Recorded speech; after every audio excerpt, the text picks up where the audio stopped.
Hello, everybody, and welcome. My name is Meredith Rangel, and I'm here to talk to you today about how to choose the right booking system for your business. Now, first off, I'd really like to say that this is a really great initiative that QTIC and the Queensland Government is running. Unfortunately, the tourism industry, globally, in the Digital Adoption Index, we currently sit 20th. And unfortunately, our consumers do not consume like a 20th ranked industry. They do not consume us like where we are currently sitting. So we're actually a little bit behind other industries in how we've actually embraced technology and adopted it within our businesses. So this program is great because it's going to help the Australian industry, hopefully, and the Queensland industry start to close that gap and get us meeting our customers more where they prefer to research and book. So a little bit about me. My name is Meredith and I have a company called Bookable Tourism. I've been working in tourism for over 20 years now and started in tourism marketing and then went very heavily into the distribution side.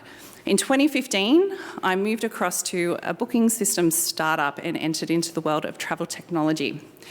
Now, one of the things that I learned whilst there that what I found most successful was actually helping businesses find a piece of technology that could sometimes change their businesses and sometimes the owners their lives, because it frees themselves up from admin and certain other things to actually focus on the things that they were wanting to do in the first place, which was to deliver great experiences for their guests. So in 2020, I started Bookable Tourism, and what my goal is to get every operator in Australia with a booking system. That's 100%. That is my goal. I do think it's a big goal, but I think as an industry and like this new program, I think we can actually get there. So, has anyone seen a consumer journey map before?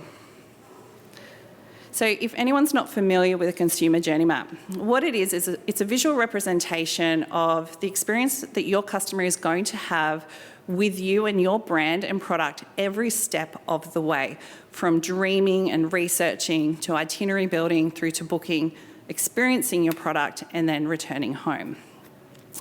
Why I love a consumer journey is what it does, it helps you identify those customers, their needs, their wants, their pain points, potential barriers, and basically gives you a guide of what you need to do to meet the customer in every single point of the journey. So why do I think this is important with booking systems? Because you need to understand where the booking system actually sits within that consumer journey. Booking systems are an extremely powerful way to streamline that conversion point. So as you can see, it's in the purchase stage, when they're with you on site, and then also once they've returned home. So nowadays, people expect that live availability and instant confirmation, not just from your website direct, but also through your distribution partners as well.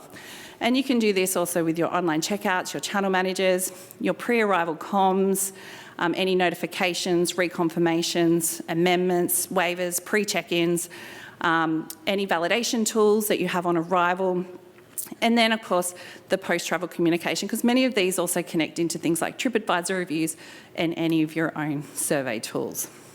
So why this is important to know is because sometimes a booking system, when you're looking at the cost of a booking system, sometimes people will put it under a cost of sale.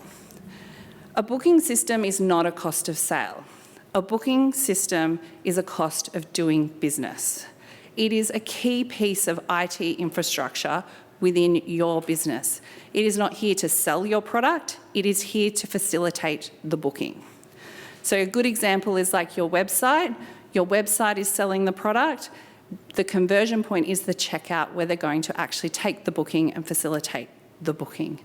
So it's important to remember that when you're looking at different pricing structures and how much it's going to cost your business, it needs to be considered as operational expenditure and not part of the sales. So booking systems are designed to take a booking from any channel that the customer wants to purchase. That's what they're here to do. So a little bit of an example of what this can look like is that you could have your booking system, as you can see, is the central source here. and it's like that one source of truth. So it will house all of your inventory, rates, agents, and everything in the one place. So when an online travel agent via API and someone is on, say, a TripAdvisor or Viator site and they're wanting to book and they're checking availability, it is actually live availability being pulled from your system. And when they make that booking drops immediately into your booking system and updates your availability instantly for you. Then some booking systems also connect into a channel manager. Does everybody know what a channel manager is? Yep. So some booking systems will have direct connections to online travel agents, often the big ones, but sometimes they'll also connect into a channel manager, and as one booking system said, to mop up the rest. Because the global market is very big, some of these booking systems are also global, work across multiple markets, so we have specific connections that we need in Australia that they might not need in America, but they might not need in Europe or in China or in other places. So this is where they may connect into those channel managers to reduce those development costs. But it's the same thing, it's pulling live availability and instant confirmation as well. Then you have offline trade. Offline trade, I usually consider more like your inbound tour operators and wholesalers, more your traditional style of distribution. And often they've got agent portals where they can log in and make bookings directly. And whilst not all of them embrace agent portals, because not all the inbound tour operators do that yet, and still like to email bookings, there are now also booking automation tools that basically can read an email and import the booking into your booking system nowadays. So technology is moving quite fast. Like that booking automation tool was released maybe 6 months ago. So there's new things coming up very quickly as well. Then we have your direct website and its checkout. Then, of course, if you still get any phone bookings or email bookings that come in. So it houses all of your booking information into the one centralised location. If you have accounting software, some systems have accounting software that's native, but majority don't. Some connect into your external accounting software, so common ones like Xero and MyOb, a lot of them do offer connections into your finance systems. Otherwise, they're often simple uploads and so on out of the system. And then if you work with the CRM, a customer relationship manager, they're often separate to the booking system. There's only few that have them native, but they are out there. So a little bit, because this is a fairly short presentation, so a little bit around a booking system overview. 80% of systems do exactly the same thing. Most of tourism businesses operate pretty much the same way. So 80% of the time, those systems will offer the same thing. They'll be able to load availability and load a product and so on like that. And one key thing to remember here is that systems are actually built on most common practice. Now, what that means is if you look at a system and it's like, wow, I really don't do it that way, that might be you and not them. And that's because they're basically taken across their client base, they build it on what's the most common way that is done across multiple businesses. Now, what you're looking for is that 20% difference that's going to help determine whether the system's going to be that right fit for your business. So what does that look like? So that 80%, as you can see, product loading, rate loading, availability, simple management tools, capacity management, bulk notifications, manual booking creation, so how actually entering a booking, amending, cancelling, all those things are in your 80%, basically what everybody's going to need. Then that 20%, we start to see the variation between systems. So like your agent and distribution management, not all systems have agent and distribution management tools native to the system. So if you're looking to increase distribution as part of your business plan, you need to have this as part of it, or it's going to trip you up further down the track.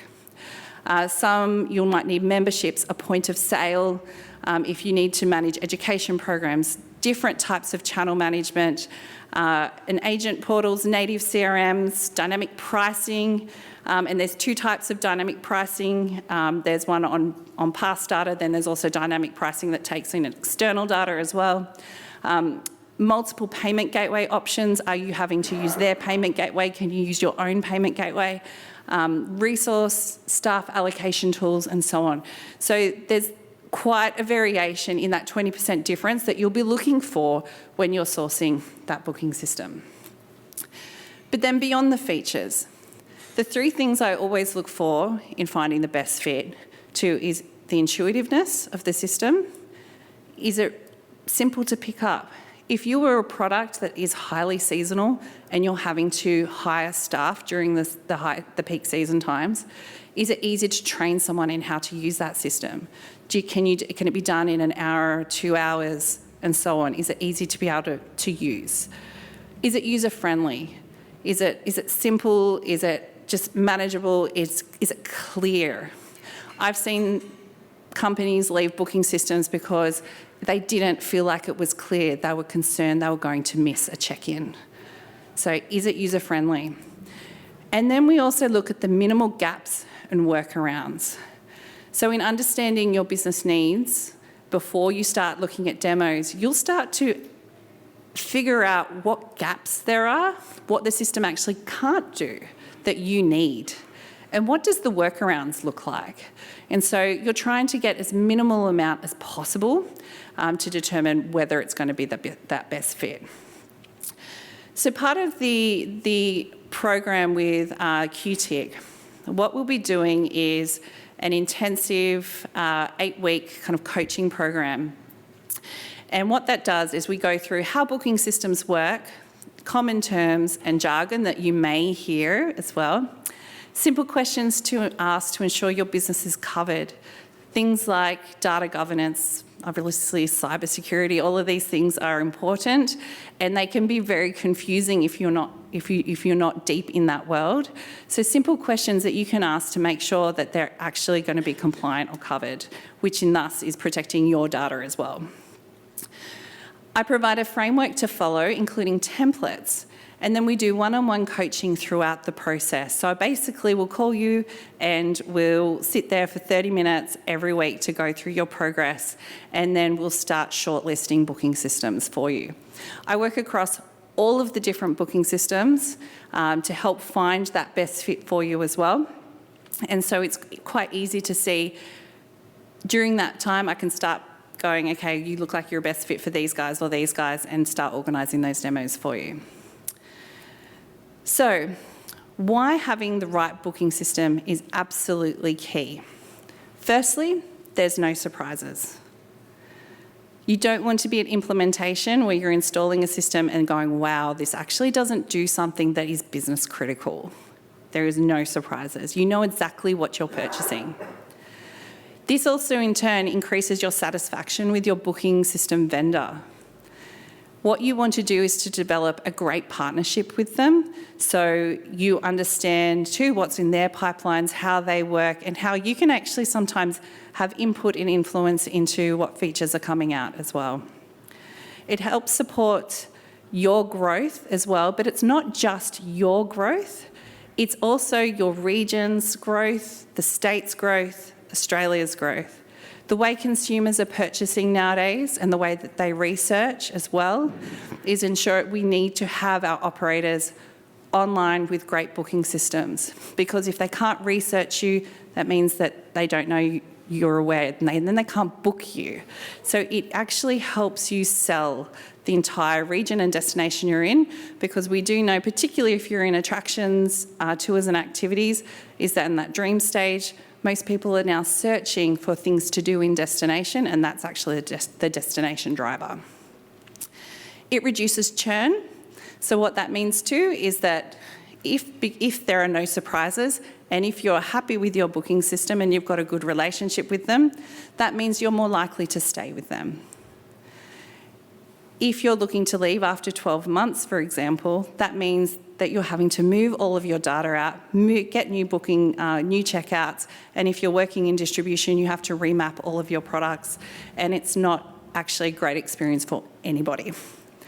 And it's starting to meet our customer expectations. As I mentioned before, the tourism industry sits number 20th in that global digitisation adoption index. We are in an industry right now where the consumer drives how they're going to purchase us. We need to start pulling it to be the other way around. When you look at the Amazons and the Apples of the world, they're actually driving that consumer expectation. We need to catch up as an industry, and this is a really great way to do it, is to get the right fit booking system, ticketing solution, and everything from the very beginning, and then we can start moving forward. Thank you. I hope to see you in my programs. I'm around afterwards too in the room next door, so feel free to come and have any questions.